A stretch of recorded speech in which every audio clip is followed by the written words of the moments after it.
Assalamualaikum warahmatullahi wabarakatuh. Terima kasih atas kesempatan yang diberikan kepada kami kelompok 3. Dengan berdirinya saya bersama teman-teman saya di sini, kami akan menjelaskan atau mempresentasikan hasil diskusi kami. Sebelumnya, kami akan memperkenalkan nama masing-masing. Perkenalkan, nama saya Nurhalimah Mutulebo sebagai moderator di sini. Saya Maria Rosinama Nameze sebagai pemateri 1. Saya Safani Ramadanti sebagai pemateri 2. Saya Yusriana Tenak sebagai pemateri 3. Saya Kamila Belai sebagai pemateri 4. Oke, baik, waktu dan kesempatan saya berikan kepada pemateri 1.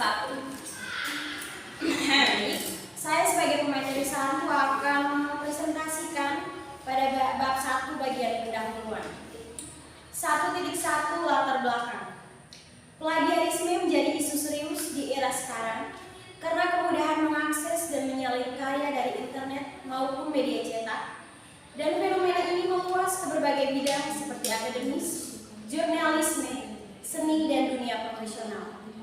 Di Indonesia, regulasi untuk mencegah plagiarisme diatur dalam Pengaturan Menteri Pendidikan Nasional Nomor 17 Tahun 2010 dan Undang-Undang Nomor 20 Tahun 2003 yang memberikan sanksi tegas berupa pencabutan gelar, pidana penjara hingga 2 tahun, atau denda maksimum 200 juta bagi pelaku.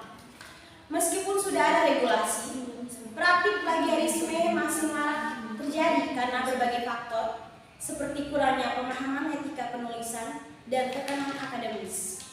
Oleh karena itu, diperlukan edukasi menyeluruh dan pemanfaatan teknologi deteksi plagiarisme untuk membangun budaya integritas dan mencegah tindakan ini. 1.2 Perumusan masalah. 1. Apa pengertian plagiarisme? 2. Apa saja bentuk-bentuk plagiarisme? 3. Apa saja faktor penyebab terjadinya plagiarisme? 4. Apa saja dampak negatif dari plagiarisme? 5. Bagaimana cara mencegah dan mengatasi plagiarisme? 1.3 Tujuan. 1. Untuk memahami pengertian plagiarisme. 2. Untuk mengetahui berbagai bentuk plagiarisme. 3. Untuk mengidentifikasi faktor penyebab terjadinya plagiarisme. 4. Untuk menganalisis dampak negatif dari plagiarisme. 5. Untuk memberikan solusi pencegahan dan penanganan plagiarisme. 1.4 Manfaat. 1. Meningkatkan pemahaman tentang plagiarisme bagi pembaca. 2. Memberikan pengetahuan tentang bentuk, penyebab, dan dampak plagiarisme. 3. Menyadarkan pentingnya etika dalam memanfaatkan sumber informasi. 4. Memberikan panduan dalam mencegah dan mengatasi plagiarisme. Baik, selanjutnya kami berikan kesempatan kepada pemateri kedua. Terima kasih atas kesempatan dari moderator. Yang minta waktu saya akan membahas tentang pengertian plagiarisme. Di era informasi yang serba mudah diakses seperti ini, plagiarisme menjadi isu yang semakin kerusuhan. Kemudahan mengakses dan menyalin informasi dari berbagai baik melalui internet maupun media cetak membuka peluang bagi tindakan tidak terpuji ini. Plagiarisme tidak hanya terjadi di dunia akademisi, tetapi juga merabat ke berbagai bidang seperti jurnalisme, seni, dan budaya profesional. Maraknya kasus plagiarisme menunjukkan betapa pentingnya pemahaman tentang isu ini, baik bagi individu maupun bagi masyarakat.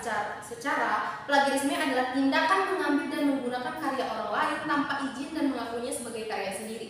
Nah, karya yang dimaksud dapat berupa tulisan, ide, penelitian, gambar, musik, dan bentuk karya intelektual lainnya. Secara sederhana, plagiarisme dapat diartikan sebagai pencurian intelektual. Pelakuan plagiarisme mengambil keuntungan dari hasil keras orang lain tanpa memberikan penghargaan yang semestinya. 2.2 Bentuk-bentuk plagiarisme. Bentuk plagiarisme dapat berbagi menjadi beberapa kategori, yaitu yang pertama, plagiarisme total, itu menyalin seluruh karya orang lain dengan mengakuinya sebagai karya sendiri. Yang kedua, plagiarisme parsial, menyalin sebagai karya orang lain tanpa izin dan mengakuinya sebagai karya sendiri. Yang ketiga, plagiarisme mozaik, menggabungkan beberapa bagian dari karya orang lain tanpa mengisi dan mengakuinya sebagai karya sendiri.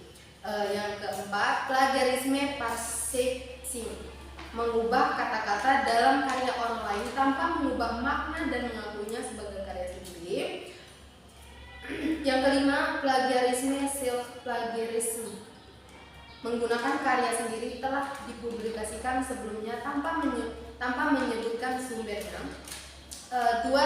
Yang berikutnya 2.3, faktor penyebab terjadinya plagiarisme. Beberapa faktor yang menyebabkan terjadinya plagiarisme antara lain sebagai berikut. Yang pertama, kurangnya pemahaman tentang etika akademik, kurangnya pengetahuan tentang etika dalam memanfaatkan sumber informasi. Yang kedua, tekanan akademik, tekanan untuk mencapai nilai tinggi atau memenuhi target publikasi. Yang ketiga, kemudahan akses informasi, kemudahan mengakses informasi melalui internet dan digitalisasi. Yang keempat, kurangnya kemampuan menulis, kesulitan dalam merumuskan ide dan menulis secara mandiri, kurangnya kesadaran akan konsekuensi, kurangnya pemahaman tentang hukum atau sanksi bagi pelanggar plagiarisme. Oke, baik, selanjutnya saya berikan kesempatan kepada pemateri 3. Persilakan. Baik, saya akan melanjutkan pembahasan kedua. 2.4, dampak negatif dari plagiarisme. Plagiarisme memiliki dampak negatif yang serius, baik bagi individu maupun bagi institusi. Dampak negatif tersebut antara lain: yang pertama, kerugian akademik, penurunan nilai, skorsing, atau bahkan dikeluarkan dari institusi pendidikan. 2. Kerugian profesional, penurunan nilai, hilangnya kepercayaan dan reputasi, kesulitan dalam mendapatkan pekerjaan atau bahkan kehilangan pekerjaan. 3. Kerugian moral, rasa bersalah, kehilangan integritas, dan penurunan citra diri. Yang keempat, kerugian bagi institusi, menurunnya kredibilitas dan reputasi institusi. 2.5, cara mencegah dan mengatasi plagiarisme. Untuk mencegah dan mengatasi plagiarisme, beberapa langkah dapat dilakukan, yaitu: 1.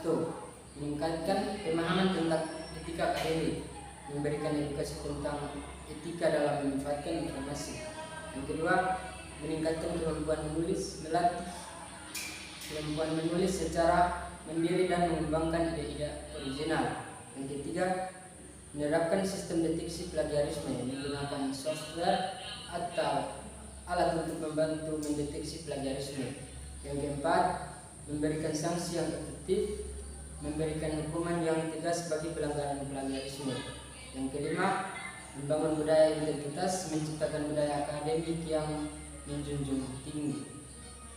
Oke, baik, selanjutnya saya berikan kesempatan kepada pemateri keempat atau pemateri terakhir. Dipersilakan. Baik, seperti yang telah disampaikan oleh pembicara pertama, kedua, dan ketiga, di sini kita dapat simpulkan bahwa plagiarisme merupakan tindakan tidak terpuji dan tidak patut untuk ditiru. Oleh karena itu, pentingnya untuk memahami bentuk, pengertian, bahkan dampak negatif dari plagiarisme. Oke, di sini dapat kita mencegah dengan cara membutuhkan upaya dari pihak individu, instansi, bahkan pihak masyarakat. Ada beberapa saran yang dapat kami sampaikan. Yang pertama, pentingnya untuk menghindari penggunaan plagiarisme. Yang kedua, adanya kerjasama antara pihak instansi pendidikan dan pihak masyarakat dalam mengatasi plagiarisme. Yang ketiga, pentingnya untuk menerapkan sistem edukasi atau edukasi yang efektif antara pihak pendidikan dan pelaku plagiarisme. Yang keempat, masyarakat perlu mendukung dan menghargai karya original dari pihak plagiarisme.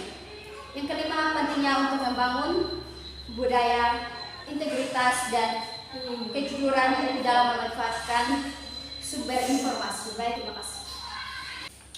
Sekian presentasi dari kelompok kami. Maaf bila ada kesalahan dalam pengucapan. Atas waktu dan kesempatan kami ucapkan terima kasih.